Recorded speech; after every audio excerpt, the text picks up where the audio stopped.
बोली बोली छठी मैया की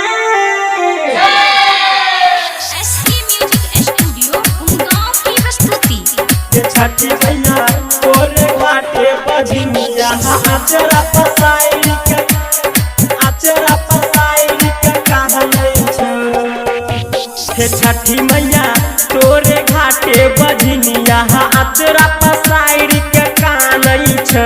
हे छठी मैया तोरे घाटे बजनिया आचरा पसाई के कानै छ।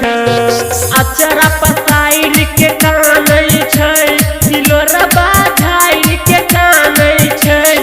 एगो बेटा के खातिर ये मैया तू है कि कानै छौ। ये छठी मैया तोरे घाटे बजनिया आचरा पसाई के कहलै छ। ये छठी मैया तोरे घाटे बजनिया आचरा पसाई के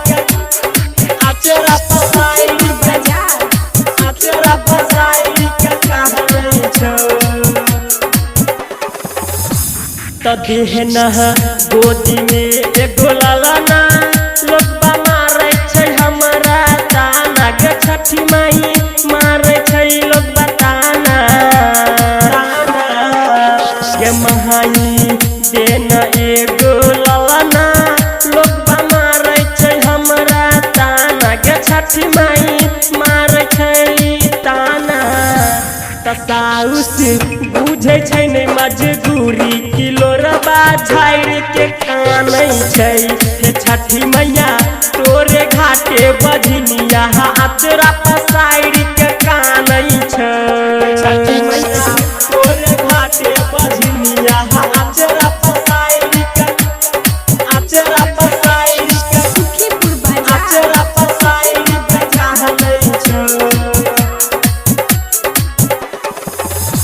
त मांगै छियौ तोरा से मुहना, लागै गोदी हमर सुना। गे छठी माई लागै गोदी हमर सुना।